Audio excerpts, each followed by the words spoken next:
అందరికీ ఉంటుంది. రైట్. ఇదే అంశం గురించి మనతో పాటు మాట్లాడడానికి నాస్తికవాదాన్ని నమ్మే భైరి నరేష్ గారు కూడా మనకి జూమ్ లైవ్లో ఉన్నారు. వారితో కూడా మనం మాట్లాడదాం. నరేష్ గారు నమస్కారం అండి. నమస్తే అండి.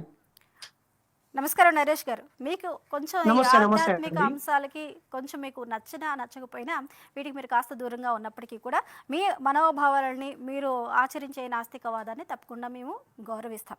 కాకపోతే ఇక్కడ పరిస్థితుల గురించి మాట్లాడాల్సి వచ్చినప్పుడు తప్పకుండా ప్రతి ఒక్కరూ దీని గురించి మాట్లాడాల్సిన ఆవశ్యకత ఎంతైనా ఉంటుంది.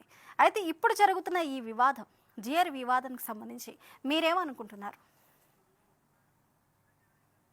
ఒకటి, ఈ భారతదేశానికి స్వాతంత్ర్యం రాకముందు ఆయా రాష్ట్రాలు, రాజ్యాలు ఉన్నప్పుడు ఆ రాజుల దగ్గర పూజలు చేస్తూ దేవుడికి, రాజుకి మధ్య సంధానకర్తలుగా ఈ పూజారులు ఉన్నారు. ఆ పూజారులు ఈ దేశ స్వాతంత్ర్యాన్ని పోగొట్టడంలో వాళ్ళ మంత్రతంత్ర శక్తులు కానీ, పూజ లేకపోతే వాళ్ళు కొనసాగించిన ధార్మిక కార్యక్రమాల వల్ల ఈ దేశ రాజుల మధ్య ఐక్యతను తీసుకురాలేదు, ఆ రాజరికాలను కాపాడలేదు.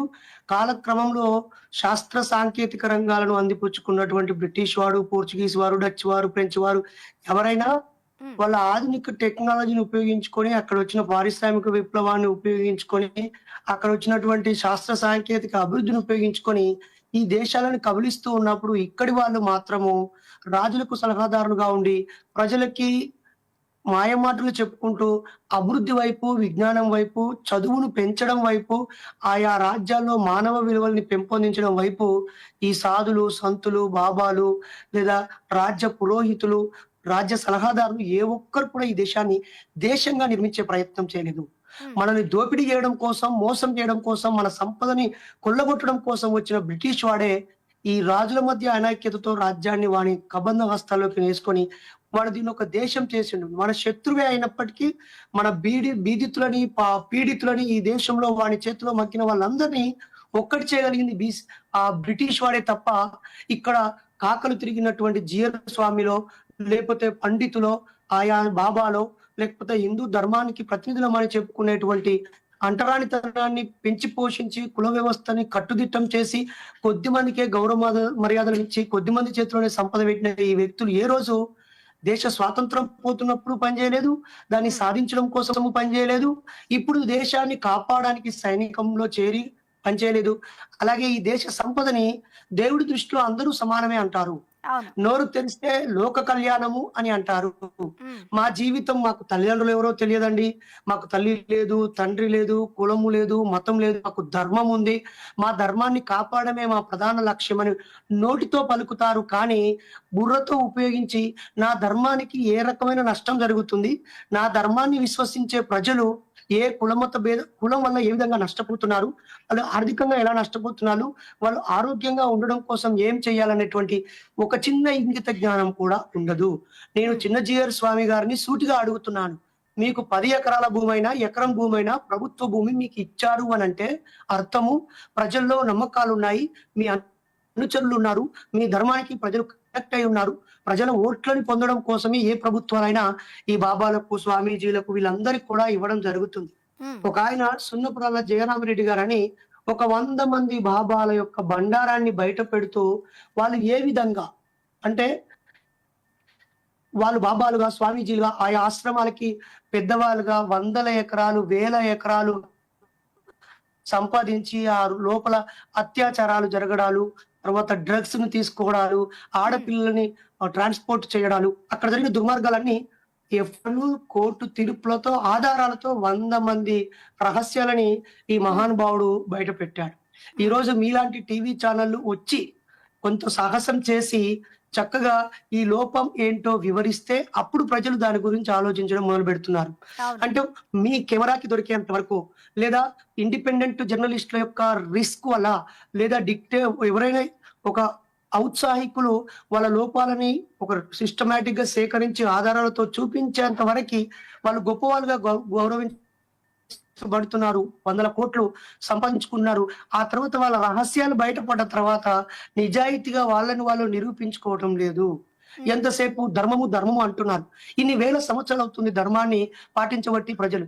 నిజంగా ప్రజలు పాటిస్తే ధర్మం కొనసాగుతుందా, ఇలాంటి ఆయా చిన్నజీవర్ స్వామి గాని, త్రిదండి స్వామి గాని, ఇంకేదైనా ఆశ్రమానికి గాయత్రి స్వామో, ఇంకో స్వామో నేను స్వామిలను అవమానించట్లేదు, హిందూ మతాన్ని ద్వేషించట్లేదు మిత్రులారా. నేనేమంటున్నానంటే ఇన్ని వందల సంవత్సరాలుగా ఈ ధర్మం ఉన్నా అందరి ధర్మంగా ఎందుకు మారలేదు?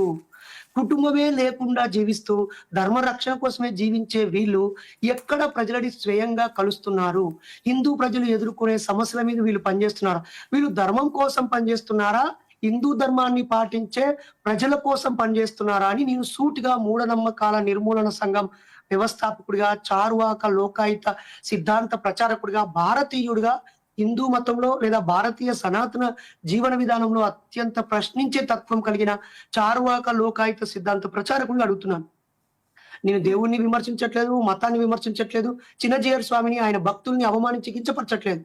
3% ఉన్నటువంటి బ్రాహ్మణులో, క్షత్రియులో, వైశ్యులో మొత్తంగా 5%, 10% మంది ఉన్న దగ్గర ఆ సంపదని మిగతా హిందువుల్లో పేదవాళ్ళకి, హిందువులకు చదువునివ్వడం కోసం, ఆరోగ్యాన్ని ఇవ్వడం కోసం, హిందువుల ప్రజలందరికీ ఉపయోగపడేటువంటి పబ్లిక్ ఆస్తులను డెవలప్ చేయడం కోసము, ప్రజలందరి అవసరాల కోసం కాకుండా, ఈ 5-10% మంది దగ్గర ఉన్న సంపదని వాళ్ళకు స్వర్గం మీద ఉన్న ఆశ, మీరు దేవుడి కోసం సేవ చేయండి అనకుండా, మీరు దేవుణ్ణి పూజించే మాకు దాన ధర్మాలు ఇయ్యండి.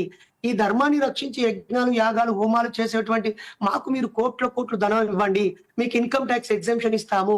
మీ బ్లాక్ మనీ వైట్ మనీగా మార్చుకోవడానికి ఇవి ఒక కేంద్రాలుగా ఉపయోగపడుతున్నట్టుగా చరిత్రలో నిరూపితమవుతున్నాయి. నేను ఈరోజు స్వయంగా అడుగుతున్నాను.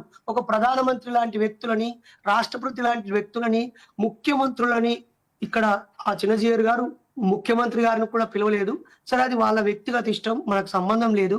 కానీ ఒక్కసారి ఆలోచించండి. ముఖ్యమంత్రిని కూడా పిలవకుండానే చేయగలిగేంటువంటి దమ్ము, ధైర్యము, సాహసం చేయగలిగినటువంటి ఈ వీళ్ళు వాళ్ళ చుట్టుపక్కల ఉన్న ప్రజలు హిందువులే. నేను క్రైస్తవుల గురించి వాళ్ళు ఆనందపోని, ముస్లింలు ఆనందపోని, హిందూ మత ప్రజలు ఎదుర్కొనే ఏ సమస్య మీద వీళ్ళు పనిచేస్తున్నారని వీళ్ళకి ఇన్ని ఎకరాలు, ఇన్ని కోట్ల రూపాయలు ఇవ్వాలి?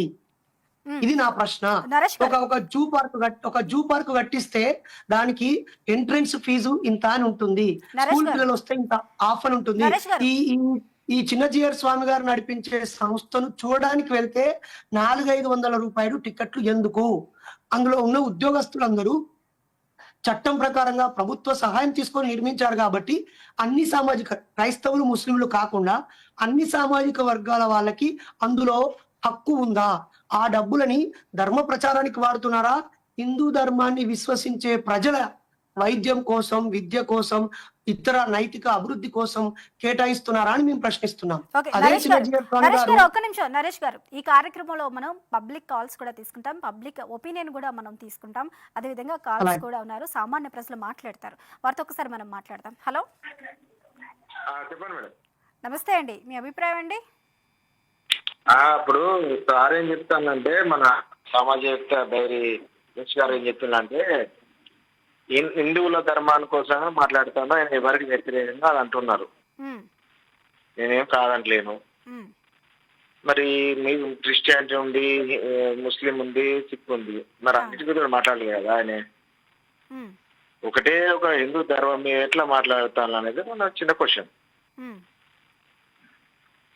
ప్రతిదానికి ఇప్పుడు ఒక్కటే సమాజం అన్యాయం చేస్తలేదు, ఉమ్.